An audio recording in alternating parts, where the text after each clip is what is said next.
Just quick introduction. I'm Paul, W0YR, for those that don't know me, and currently lead this motley crew of ham radio folks here in Story County. So it's a bird, it's a plane, it's a balloon.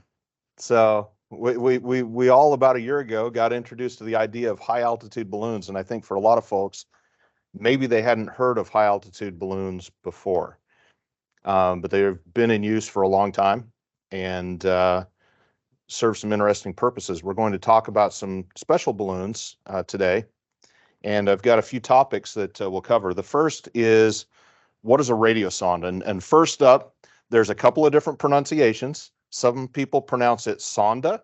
You'll hear that. Some people pronounce it sonde. I'm in the sonde camp. I'm going to say radiosonde. If that bothers you, I'm sorry.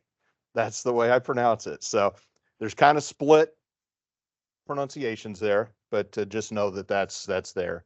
So what is a radiosonde? We'll talk about that. We'll talk about receiving hardware and software. You can actually listen to these radiosondes that are launched. We'll talk about how frequently and by whom, and decode them and do fun stuff with it. And that comes down to the next point there, which is tracking and feeding to data aggregators. We'll also talk about chase and recovery. Since we can track these things and they got GPS on them, we can hunt them down. And then some additional resources that are out there for everyone. This is fairly interactive, so if there are questions as we go, pause me, and we'll try to answer them the best we can. So first, some acknowledgments here.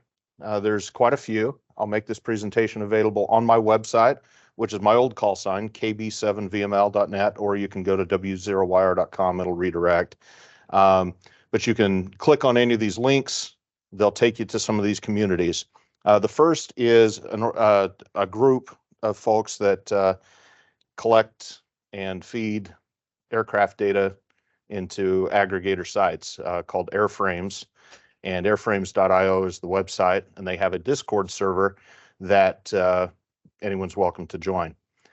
I actually, prior to a similar presentation that I gave back in August, posed some questions of what advice would you give to someone just trying to get a feeder station set up. And so this is some feedback from them incorporated into my presentation. One of the chief folks in that community is a guy who goes by the moniker of the Bald Geek. And so you'll see the Bald Geek, and he's got a GitHub page that has a lot of information out there, not just on radiosondes, but since we're talking about that tonight, radiosondes there, he's also part of the Airframes community there.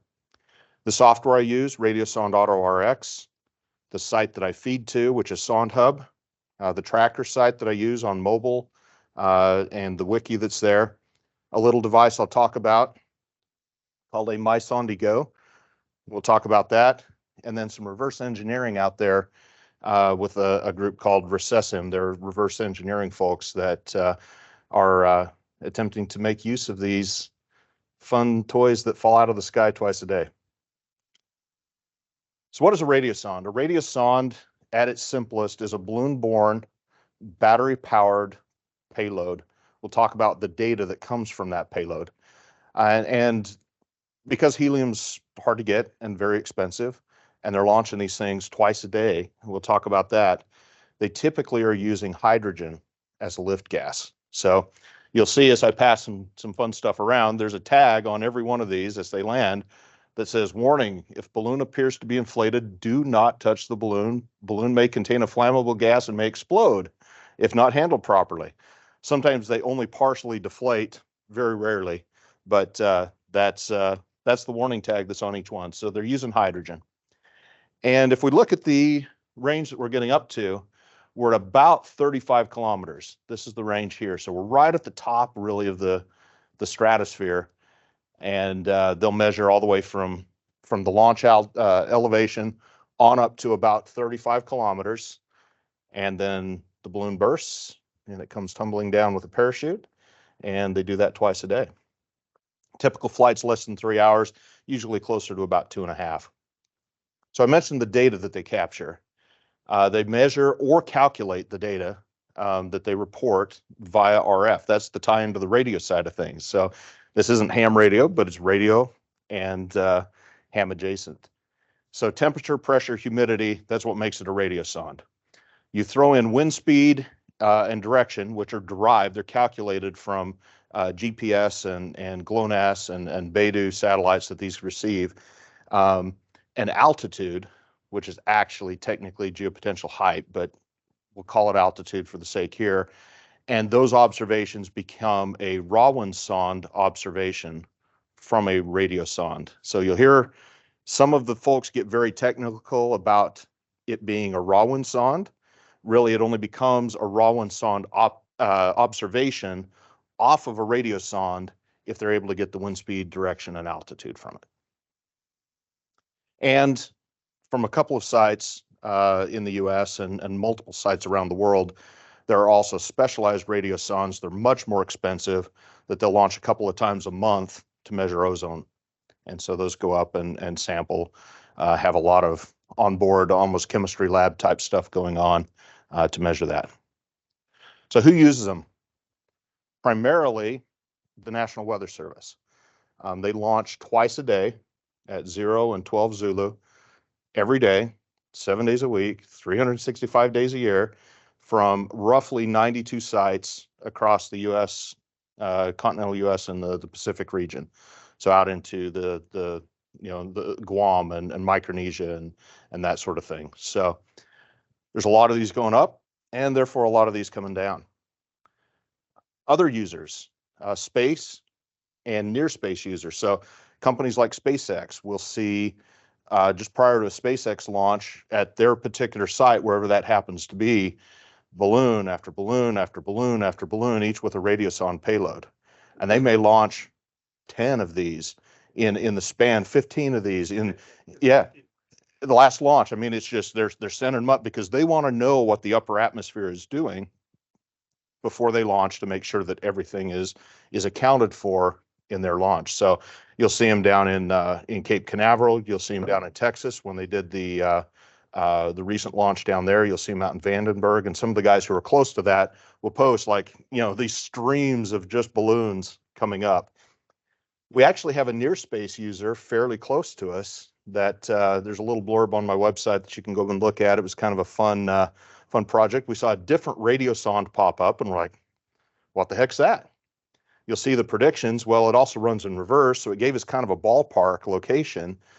We went back, did some research, found a launch spot in southeast South Dakota from a company out of Sioux Falls that launches stratospheric balloons, some for their own research and development, but for military and government and private use. Raven Aerostar. And so they had developed a new launch site that had not been publicized, and we found it through a happenstance launch of a radiosonde and got to watch a high altitude balloon flight across Iowa, pushing 100,000 feet, which was kind of fun to watch. So we do have some near space users as well, and you'll see those go up just prior to a launch, validate their models good, and then it'll send it on the way. Less so around here, but military installations for anything that they need to have, winds aloft data, temperature data, you'll see those launch. So out in Utah, where I grew up, Dugway Proving Grounds, Hill Air Force Base at the Utah Test and Training Range, occasionally you'll see a couple of launches, and then they've got something going on. You don't know what, but as needed there. And then other research that might be going on with atmospheric research, colleges, universities, researchers, and those are generally a different type of radiosonde. So that's who's out there launching these things.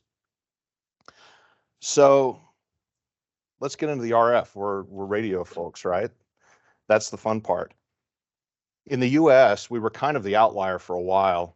Most of our radiosondes were at 1.68 gigahertz. So it was challenging to receive them, needed to be pointed, very directionally at it to get a reasonable signal. The launch sites actually had tracking to get the dish on the right, launch and sort of keep track of where it was at. But there's been a recent transition within about the last 18 months here in the US to a 403 megahertz device that was used by most of the rest of the world for a while. I've thrown some frequencies up there. Omaha, Davenport, Minneapolis, Lincoln, Illinois, and Aberdeen, South Dakota. Those are common sites that I've picked up or received from my location that launch the GRAW DFM-17. That's this radiosonde right here. And I'll bring it back on the camera so that those that are online can see it. So this is the GRAW DFM-17. And that's what the radiosonde looks like attached to its little parachute. We'll pass this around so that everybody can take a look at it. But that's the common device. There is another manufacturer out there, Visala, with their RS-41, that launches locally to us out of Topeka. And you can occasionally, from here in Ames, receive something from Topeka. It's a different device, and the frequency is listed there as well. I mentioned yet different radiosondes, and that's the Intermet IMET-4, and that's launched by Aerostar Raven out of their Hurley, South Dakota location on 404 megahertz. Pass this around for anybody who's interested. That's the balloon remnants, the parachute that goes with it, the little tag, and what the radiosonde looks like itself. So these are very low power devices, less than 100 milliwatts. And remarkably, we can hear them at some pretty fantastic ranges because of the altitude that they go to. 35 kilometers up, line of sight's pretty darn good. I've received as far away as about 550 kilometers, which is about 350 miles up over Lake Michigan from a fairly ordinary station at my house. Narrow bandwidth, 10 kilohertz or less, and then they're using typically FSK of some kind, different versions. The DFM-17 uses GFSK, and some of the others use AFSK. So I've got a little sound sample here. It should play both online and here in the room so that you can hear what it sounds like. It's kind of an interesting sound.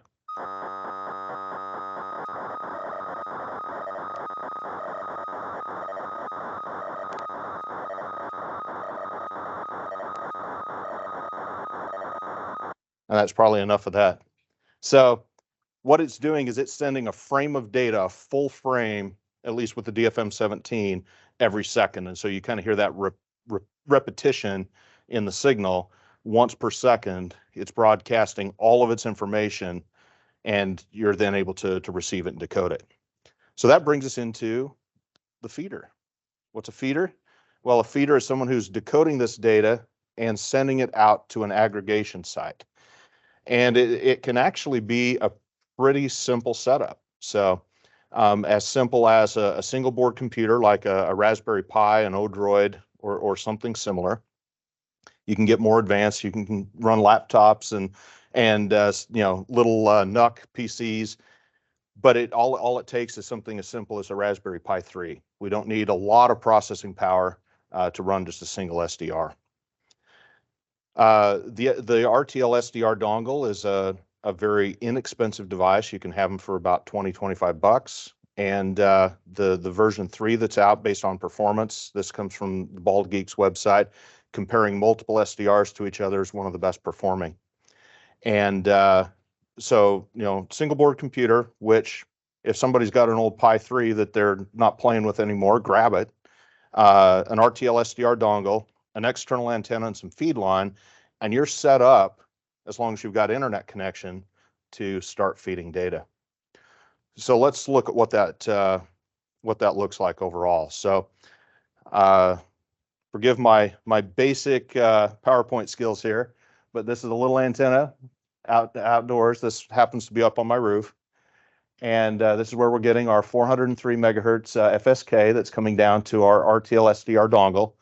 And, these are little small devices. It's, 1 inch, ½ inch thick and 4 inches long. Actually, Corey, you've got one in the box. Hold it up for us there. Oh yeah, you got one too. So that's the Pi. And that's what the RTL SDR dongle looks like. So they're incredibly small devices. We've got our little Raspberry Pi here running the Radiosonde AutoRx software. And then we pump that data that we decode out to the sondhub.org website. And so that's the aggregator site that I mentioned. They're currently supported by a grant through the ARDC. That's the organization that sold off some of the 44net addresses and is using that to grant money into amateur radio to further technology and experimentation. They're currently a major funder, as well as Patreon folks that are out there donating to the cause, so to speak. So how does it work? Just high level here, I'll describe how this works, the software works.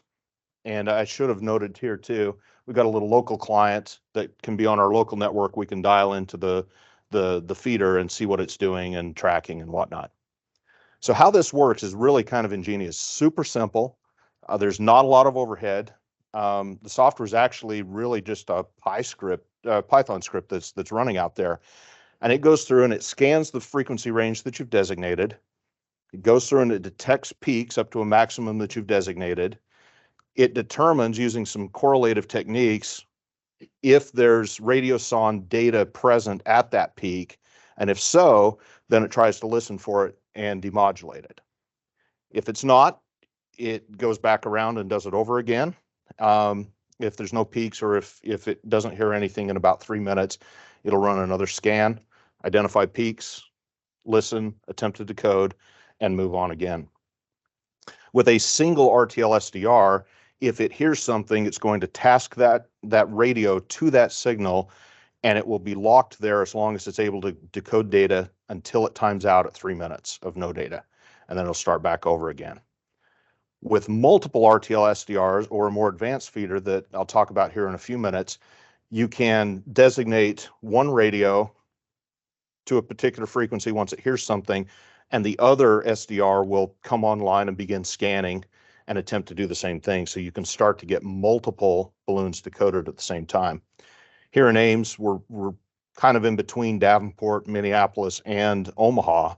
And so it's not uncommon that with my current feeder that I can decode up to 3 at the same time, and occasionally might catch a flight from Topeka or even out of Aberdeen, South Dakota. So with a good antenna, it's easy enough to do. So there is some incentive to consider an additional SDR, but I would recommend, if this is of all at interest to you, start small, start with a single receiver, and kind of crawl, walk, run as you get into it. So I mentioned the more advanced feeder station. This is where you start to get multiple SDRs or more capable radios. And this also comes with more cost. So instead of a couple of $25 radios, suddenly you've got a $200 radio that you're devoting to it. The advantage of something like the AirSpy R2 or even the AirSpy Mini is that you can cover, with the Mini, most of the spectrum, and with the R2, all of the spectrum that's devoted to radiosondes.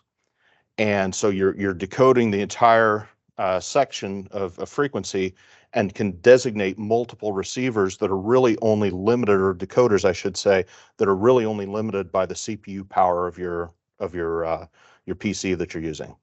And so in my case, I've got an Intel NUC that's running right now 6 decoders, just constantly going. And so that gives me the ability to listen to the 3 primary, one still scanning because one's devoted to the scan, and then 2 more that can be tasked to anything else it might hear, for instance, Topeka or Aberdeen, South Dakota.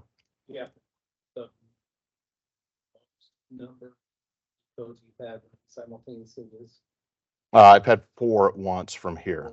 Yep. So I've picked up all 3 major launches: Minneapolis, Omaha, and Davenport, and then a flight from Topeka coming up all at the same time. And it's only running right now about 25% of the CPU load with that many decodes and that many going. So it's well within. You don't need a supercomputer to run this, but that's going to choke a Pi.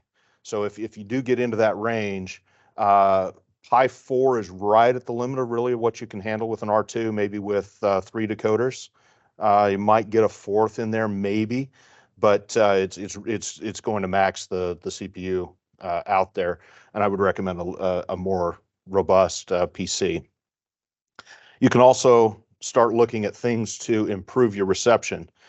Get an antenna high, you've got a long coax run, you want to overcome the loss in the coax run, so something like a preamp becomes valuable. And preamp, just with anything that we do in amateur radio, you want that preamp, that LNA, as close to the antenna as you possibly can, because that sets your noise figure for the rest of the system. And really what you're trying to do is just overcome the loss of the feed line. You don't need a lot of additional amplification downstream. In fact, additional downstream amplification is going to cause problems for you.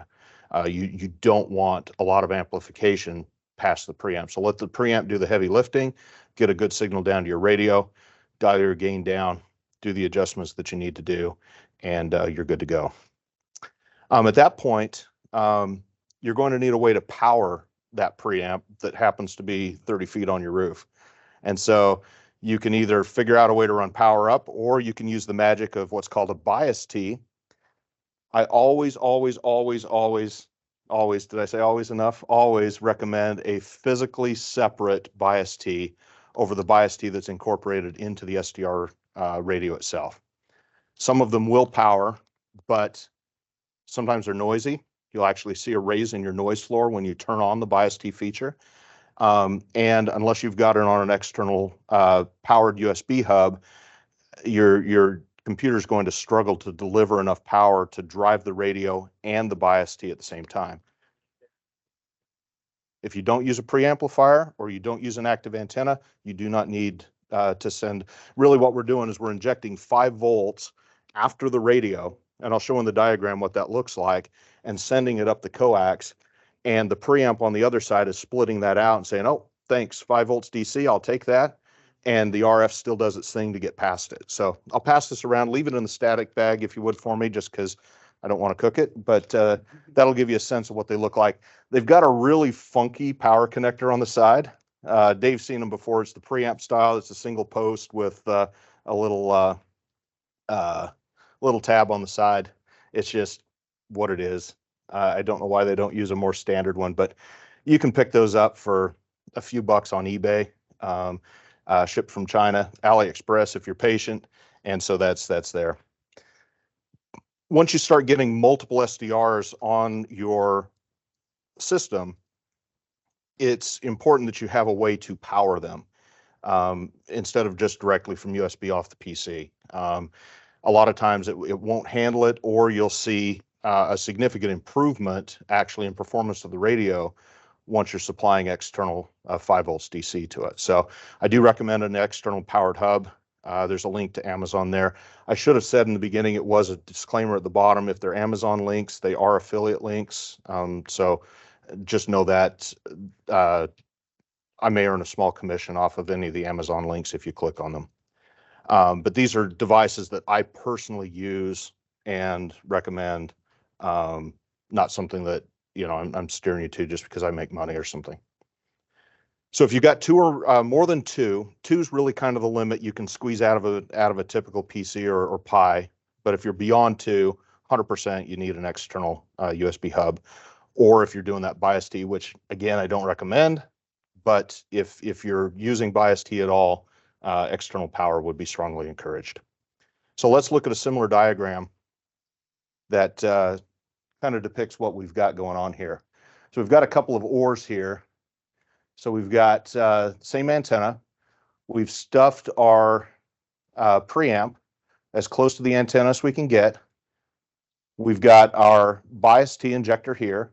And so we see 5 volts in, and it's sending 5 volts up, and down we're getting our 403 megahertz FSK.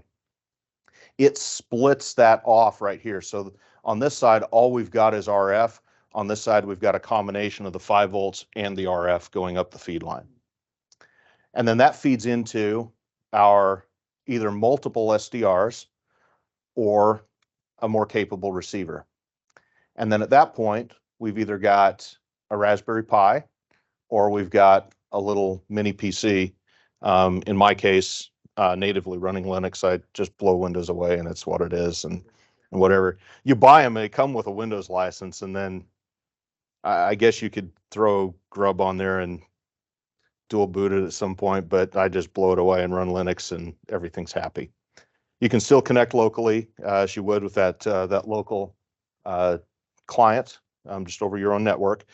And then we're now sending multiple streams of decoded data, depending on the balloons that we listen to the same aggregation site. Yes.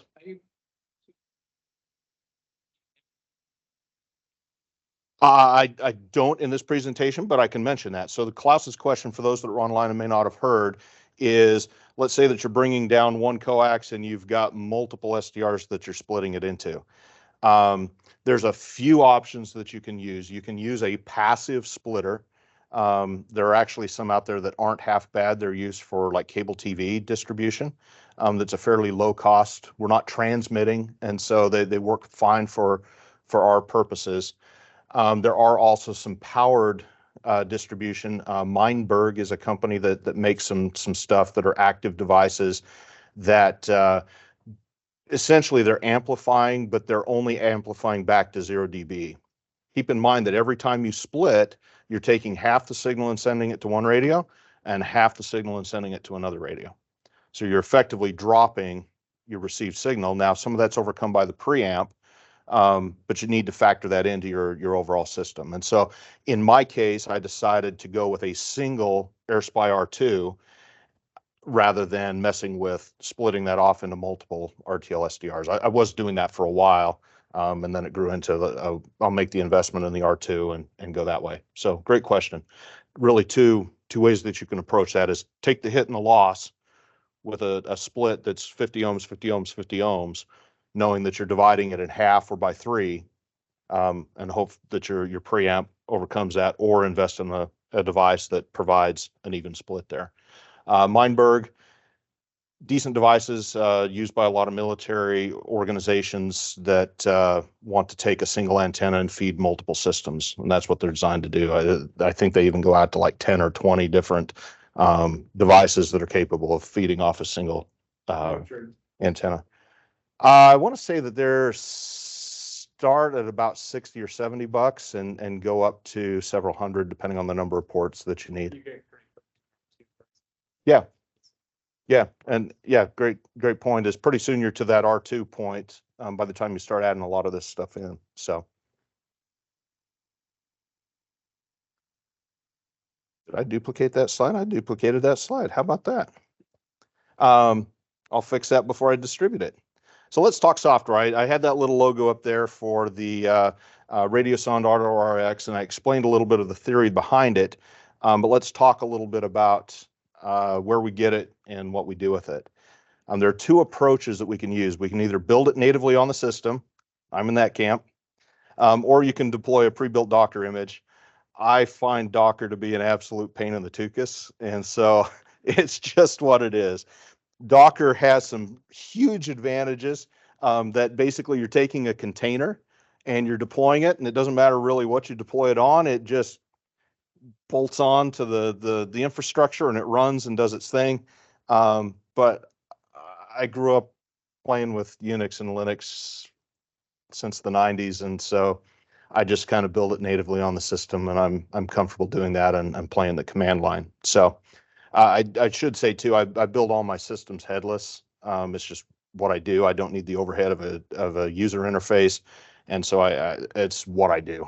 So my performance may be different than yours if you've got a graphical user interface that's laying on top of that. Just know that there. Step-by-step instructions are more than I can do tonight, but if anyone's interested in that, I'm happy to set up a separate meeting outside the club meeting here to go over what you're doing. We can share screens, we can look at stuff, and try to get you dialed in. But there are some great resources available online. I mentioned the Bald Geek initially. He's got a great page linked here. And then the wiki for Radiosonde RX, I actually find it's pretty good. Some people have complained about it, that it's not very good, and it's like, I don't know what you're seeing, because quite frankly, for community supported stuff, it's pretty darn good. I like it. It's been helpful.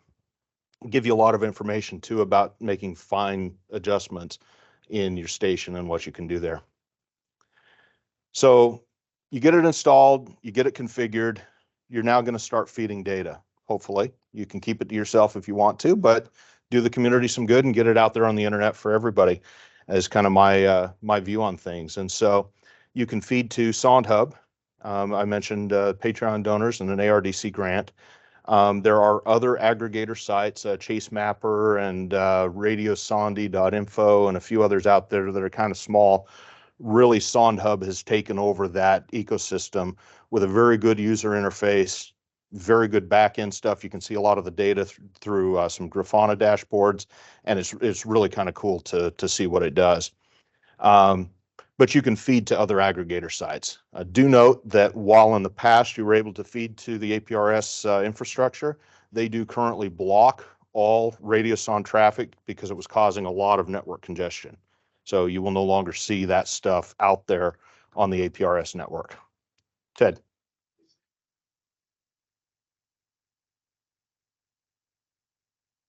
So Ted's question is there any unique information on one aggregator over another? Really, no. The only thing would be if some of the chasers, and we'll talk about the chase and recovery aspect of this, if they're only using one service, you may only see those chasers.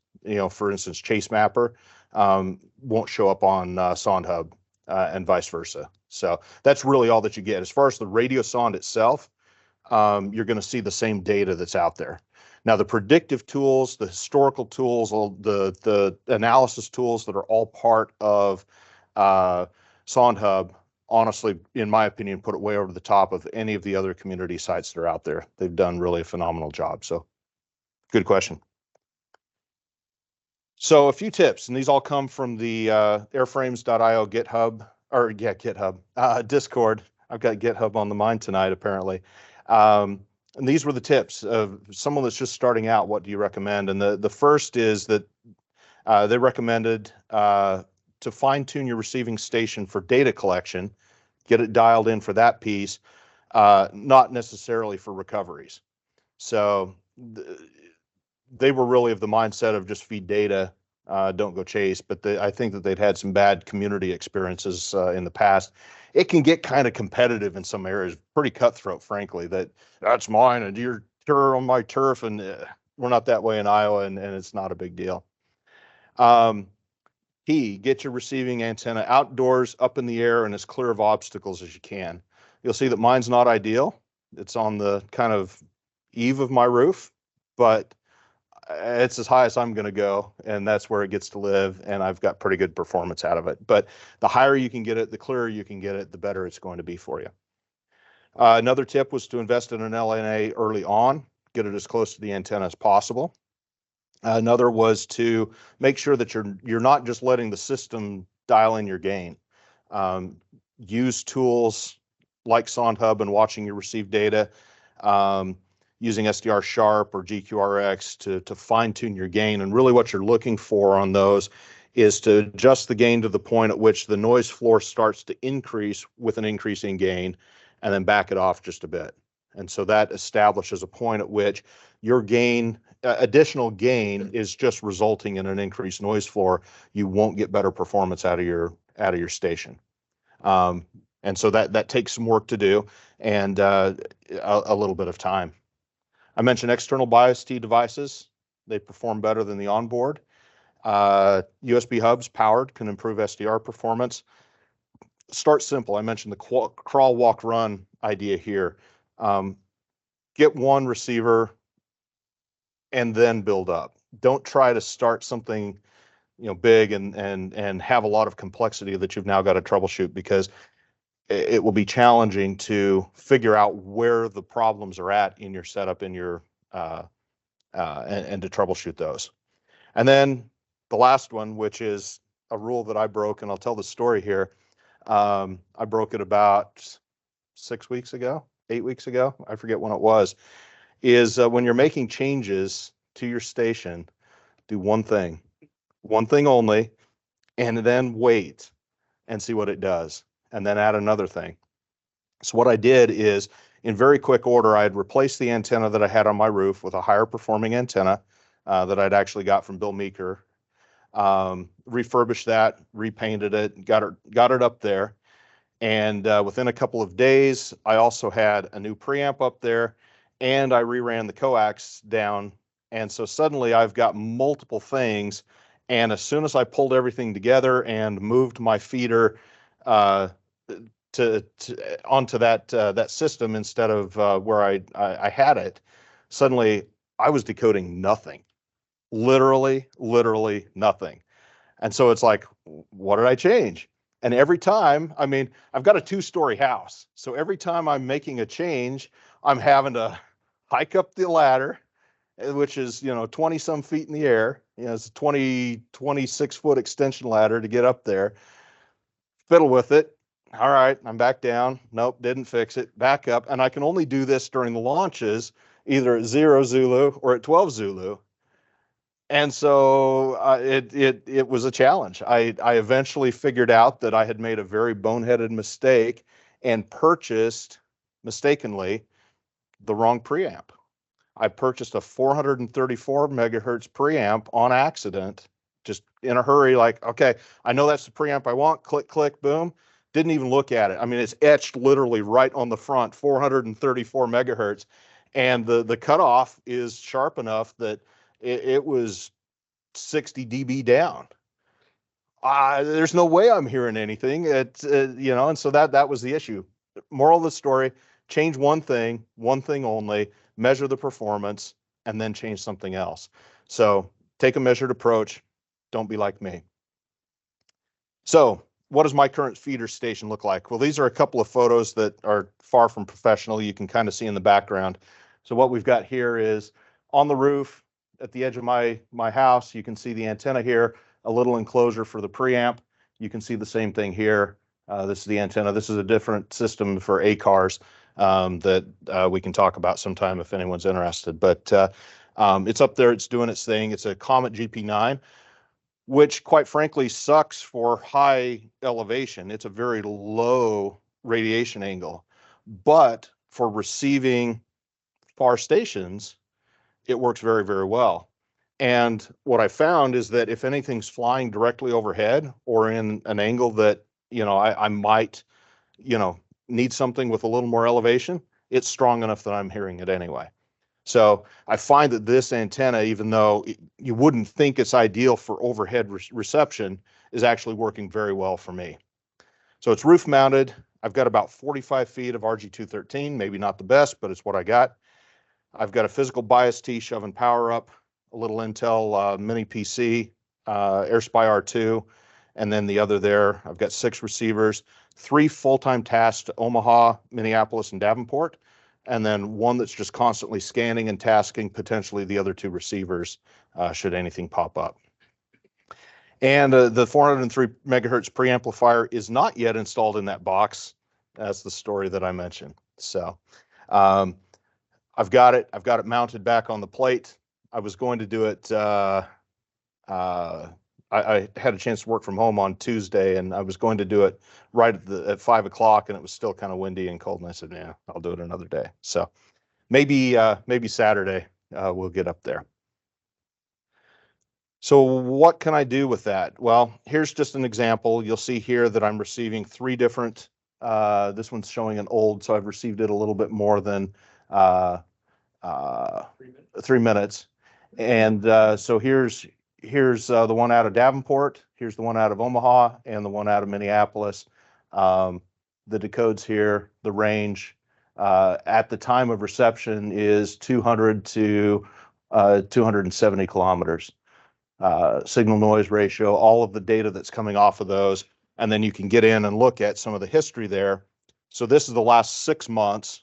Green is acquisition, red is where I lost the signal, and then just a map of the coverage.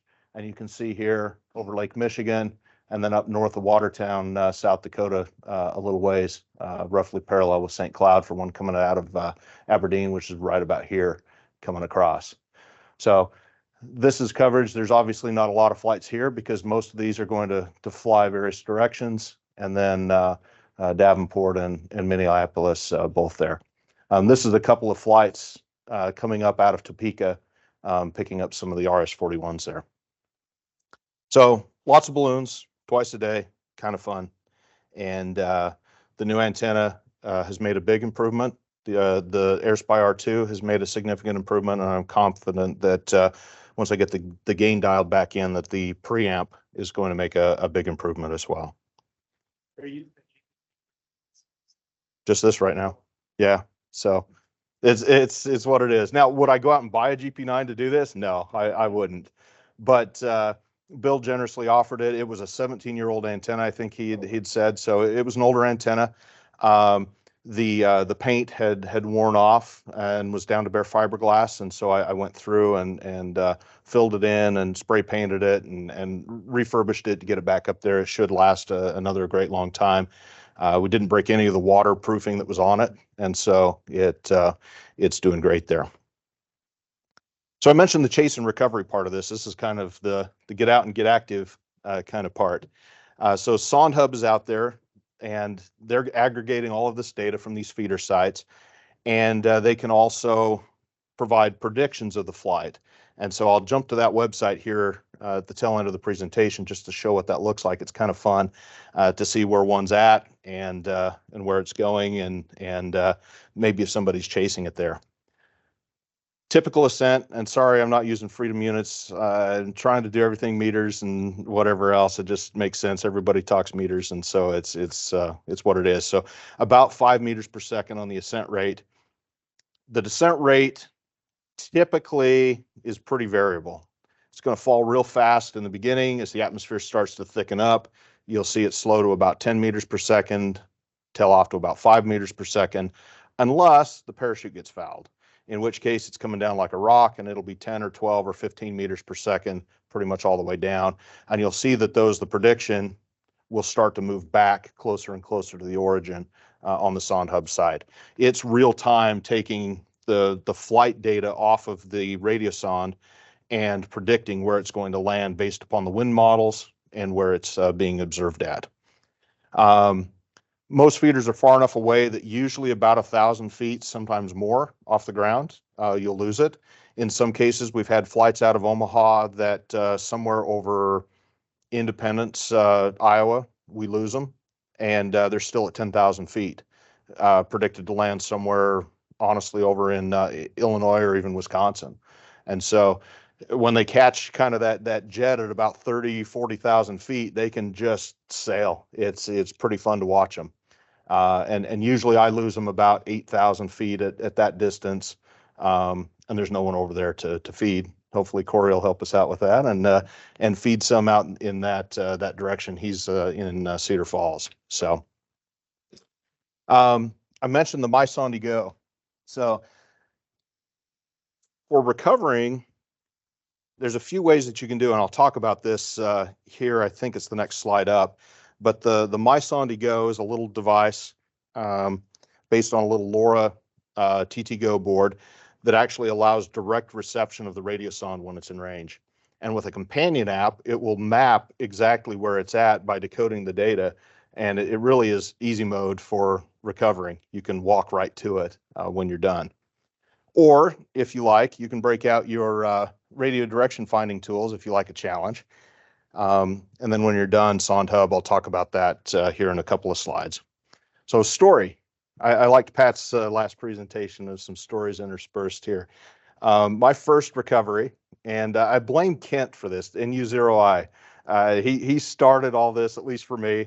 I think Larry N0BKB started it for him, but he's like, hey, have you checked this out? And I'm like, oh, that's pretty darn cool. And so mid-February, I see that one of these has landed out near Big Creek. And I messaged Clint, KZRGR, and decide that, hey, we're going to go after this thing. And so 9:30 at night, I'm rolling out. 10 o'clock, and I did, in fairness, I did look at the ice reports and everything else, and the ice was thick and everything else. So we had minimum 10-inch ice, and I felt reasonably comfortable. But Clint says, I'll stay on the shore in case you go in, and at least I'll tell them where the body's at. So I'm out on Big Creek Reservoir in the middle of February with a directional antenna, and I got to tell you, doing fox hunts, I feel like I'm pretty good. When that radiosonde is flat on the ice, the signal is coming from everywhere all at once. And so you're wandering around, you're trying to find this thing. I did eventually find it, eventually recover it. They had set up some cedar trees with some big cement things on them to be fish habitat when the ice melted and it got tangled up in one of them. But I wandered all over Big Creek Reservoir in the middle of February, hearing the water going blurp, blurp, blurp, blurp, blurp underneath you, and it was like, oh, that's a little spooky.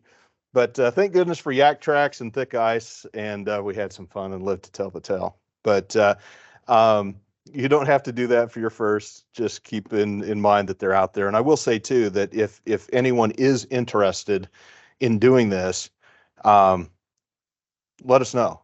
Either on the list, direct email, whatever else. Be happy to have you tag along and get a recovery. My approach to it is whoever's tagging along gets to recover it. So that's kind of how I've done it. I don't need a whole collection. I've seen guys decorate trees with them. They're kind of fun, but Clint's got, I think, a shelf of Radiosondes stacked up. But a few of you have been out, and it's fun to do. So I mentioned historical data. The chart here in the lower left is just a map of all of the historical flights over the last year to date. I'll show that here in a couple of slides in a bigger view that we can look at. We can see the 7-day flight prediction. So the next 14 flights. So this was an example here. Here's flight 1, which is the next flight up, flight 2, 3, 4, and then we skip a few, and then here's 10 and 11, at least as a prediction. Those will change. The closer to flight time, the more accurate it's going to be. They may change based on performance of the parachute, but it gives you an idea of where it's going to be. This is all coming off of sondhub.org. I mentioned MySondy Go, a little more information here about it, little TTGo LoRa board, little battery from Amazon, 3D printed case, and an Android app that goes with it. I'll pass it around. I've got a bigger antenna on it than it comes with. The case that I printed kind of sucked because the tabs are oriented with the layer lines parallel, so when you try to snap it together, they go pop. But this is that's that device. And it receives directly, as I mentioned, and displays the sonde location on a map.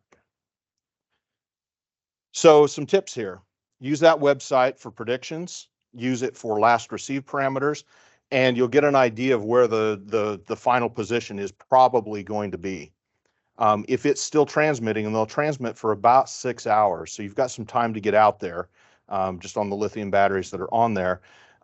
Using something like the MySondy Go, you can receive it and get directly to it. If it's close enough to a feeder, we had one that was out near Hassan's place, N0AN. You could actually see it swinging in the tree till the batteries died. And it was down kind of on the Des Moines River on some private land. I didn't feel like hassling with it, and so it's probably still there, at least for now. Yeah, power them off. So Chris's tip here is power them off when you recover them. There's a little button on the bottom, press and hold it. Otherwise, you do see sometimes that you can see exactly the route that the recovery guy took to get home. Plead the fifth, right, Chris? You are not the there you go. You are not the first. I've seen it before. There was one that actually you could see it. I think it was in Adair. You could see it go around town. He made a stop at Casey's. Then he popped over to the elementary school, and then he popped over to here, and then he's probably shown it to everybody. Hey, cool, check this out. And then eventually goes home, and it's like, oh, it's still on, and he turns it off, and it disappears. So yeah, so that's probably a great tip. I'll toss that in there. Is turn it off when you do recover. Right. Yeah. Hey, it's still on. Recovering historical radiosondes can actually be kind of fun. Think of it this way: is it's kind of like a geocache, except you're not quite sure of the final position. And depending on how close it was to a feeder, you're kind of taking into account, okay, this was its flight path, this was the prediction, this is what the terrain does. And Clint has actually had great success recovering some historical sondes, including one that he saw hung up on a power line for almost 300 days before the cotton string finally gave up and it fell to the ground. Best practice, always obtain the landowner's permission. If you're out there, I will confess that some of them that have been very close to the highway, I'd run out, grab it, back in. I'm not worried about that. I'm not breaking fences or opening gates. It's just in an open crop field there. But you can use some tools such as the county assessor's page to identify landowners. Maybe check in with nearby houses. Hey, is this your place? No, it belongs to somebody in Colorado. But I farm it. Yeah, you can go out there. Um, Great opportunity to explain what we're doing, talk a little bit about the radiosondes, and even a little bit about the ham radio hobby that we all like to engage on. Yeah, yeah. So easy enough to do. Just knock on the door, and if it's pitch black and 9 o'clock at night, you're probably not going to do that. And that's a case where you zip out and grab it and you're done. But especially the morning flights, that's a great opportunity. And a lot of folks in the online community will offer to give the landowner the sonde. And most of them will say, no, you keep it. I don't want it. I just want to see it or get a picture with it. You'll see a lot of that, especially on the Facebook page. There's a community on Facebook for Radiosonde North America, NWS weather balloon, that a lot of guys will post their finds. Some historical stuff and some current stuff, and some go to some pretty extremes. There's a guy, Rance, out in Utah. I mean, this guy's like a mountain goat. He's climbing up, stuff that it's like, I know the terrain. It's like, this is pretty rough stuff, and he's on his way to go get it. It's pretty wild. So this is that map that I mentioned previously, and what this is this is just showing all of the historical flights year to date from each of the 3 sites. Minneapolis, we've got a few here, Davenport, and primarily Omaha. The ones that have a gray-filled center have been recovered, and that's all. So if you look at this, year to date, there's a lot out there still that are historical. Now, they probably landed in a cornfield. They probably ended up in somebody's combine.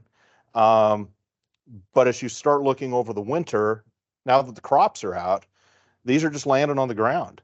And so looking for some of these historical flights becomes pretty easy.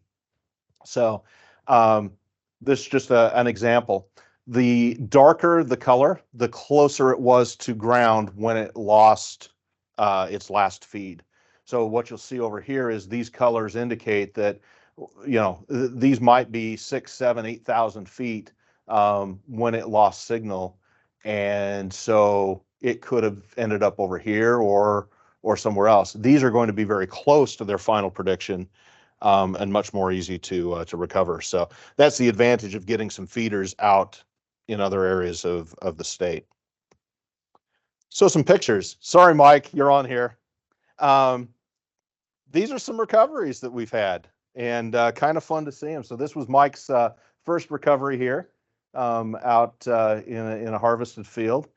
Here's one that we did, Clint and I, that was down Minburn area.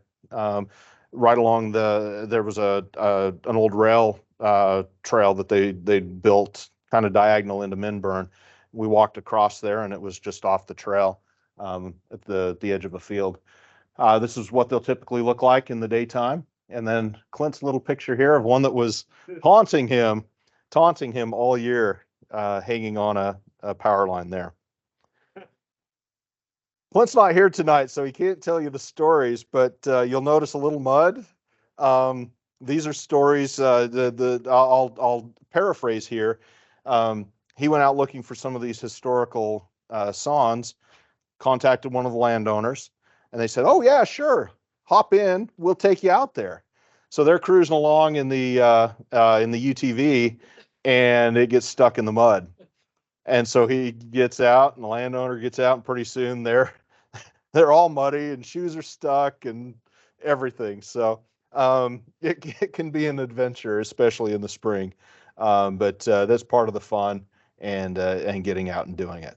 So after the recovery, I mentioned, report your find on SondeHub. That turns that circle gray, and it lets everybody know that it's recovered. You don't need to bother with it.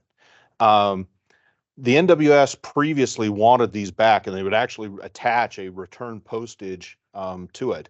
for anyone that saw that sonde that went around, and I'll pass around just a gray one, a blank one here, you'll see right on the front, it's recycle it or dispose of it properly. They do not want these back.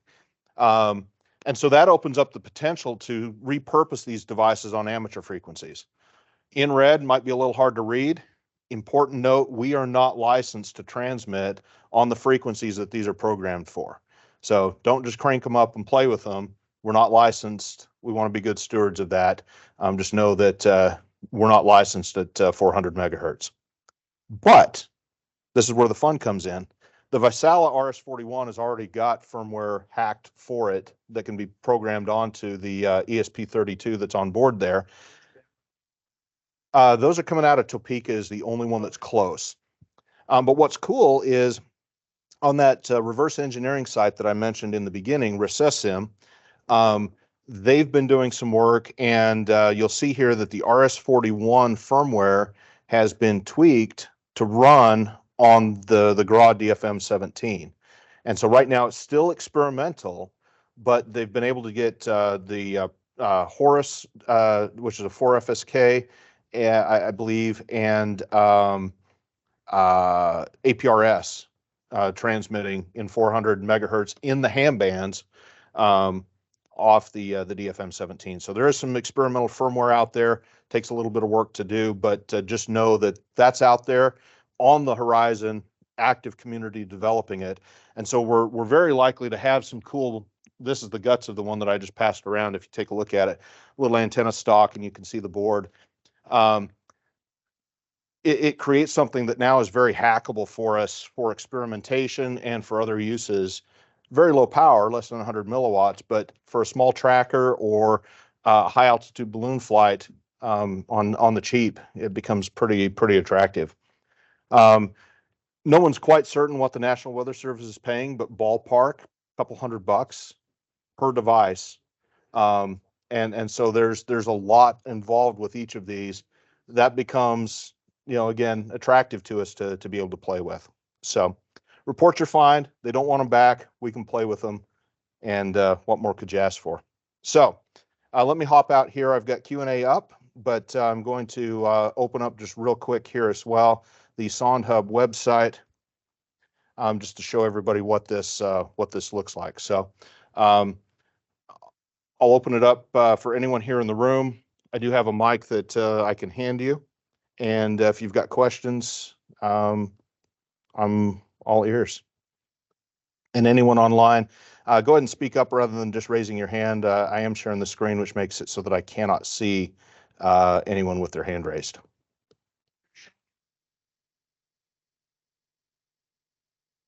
Yes.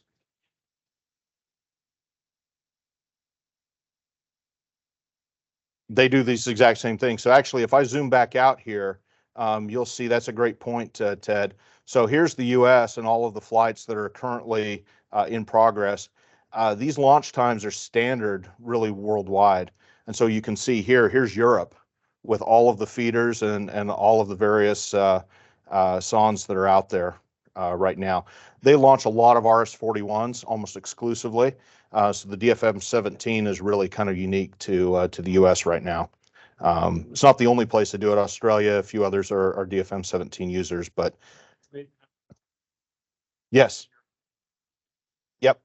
So what they're doing is trying to get a nice broad geographical dispersion. What I didn't mention is where all this data goes is back in to feed the weather models that help predict our weather. So it's these flights twice a day from all of these sites that help create the data that is then used by these models, particularly GFS. That's what's used here as well for all of these predictions of flights. But these are all that data feeds back into those models. So what I want to show here on this page, and I'll just hide this welcome screen real quick, is here's an example of a current sonde flight out of Omaha. And this was last received 21 minutes ago, so it's on the ground. And what we can see here, what I wanted to show, and we've got a few minutes here that I can show, is you can see the little bullseye represents its landing point as it was predicted. So it was predicted to land. If I click on it here, it will give us some information. What did that prediction? So the prediction is updated real time. And so the data of last receipt is where it's pictured. And then that little bullseye is where it was predicted based upon its flight path and the wind data and everything that was part of the model. So it's updating that real time. You'll see it kind of bounce around the map a little bit. But it's, you know, usually the early predictions are pretty on. Paul, Yes, sir. can you, how does the National Weather Service itself receive this data? Yeah, Do they do it all? Yeah, so a great question. So they've actually got an antenna that that they're using that's pointed that direction to receive the data. So they're not using SondHub. I suppose I could, but they've got their own system that they're feeding it into. Yeah, great question. And Pat had a question here. I've got your mic on now, so go ahead and Yeah, so you had a slide earlier that had sort of predicted the next 7 flights. And so how far in advance are those predictions made to say, well, there was one of them that like landed in Ames? So Yep. So let me jump on there and show you how to do that, because I think that's as much value here as anything else. So here on the website, if you click on the gray circle, so you'll see here there's a gold dot, that's Mark N9XTN. He's very close. It's kind of cool. You can actually see him sometimes walk the balloon out from the building. because he's carrying it. As they're carrying it out of the facility, and then it launches and goes. But he's very close. You want the gray circle, and if you click on the gray circle and then click Generate Predictions, it will use the current GFS wind data and forecast out the next 7 days, 14 flights out there. And so that's the prediction for each of those flights for the upcoming. Now, number 1's going to be very accurate. 2, maybe a little less accurate. 3 and 4 and 5 and 6 on down the line. So you're saying their models are accurate enough that number 1 there? Yep. It's going to land within 5 miles as long as the parachute does what it's supposed to do. Really? So that'll be the one that'll launch in the morning? In the morning at 12 Zulu. And we think that's going to be within 5 miles of hitting that spot based on all of that wind shifts and altitudes, Everything and the that's been there. helium and the height. Wow. And you look at some of these, they're pretty wonky paths. Like it goes here and then it goes there. All summer long, it was kind of in the doldrums. It was kind of weird. You watch them go up and they'd go this way.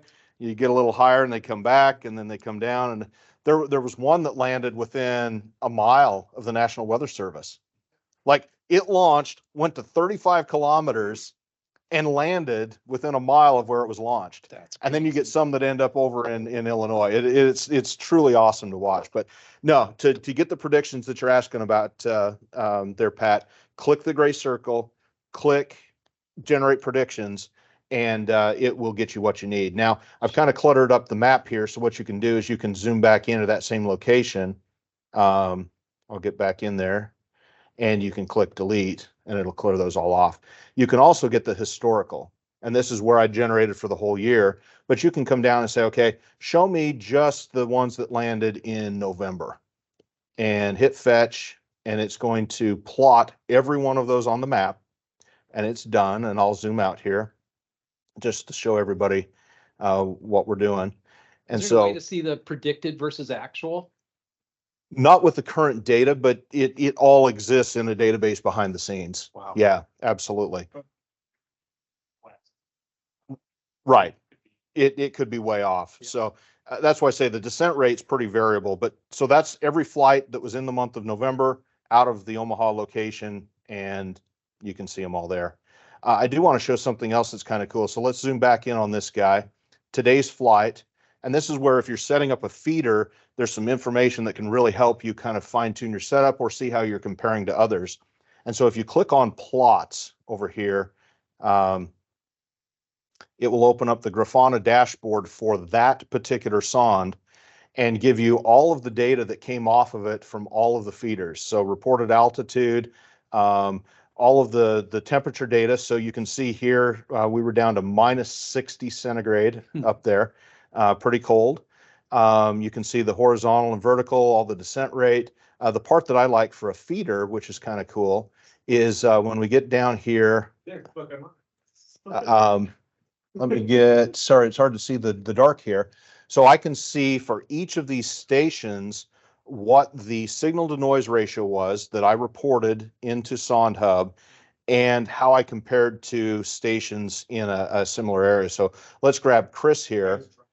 And you can see here he was driving, so that was right 14 minutes after. So those are his packets there. If we click back off, we can see everybody. And let me just grab myself here so you can see. I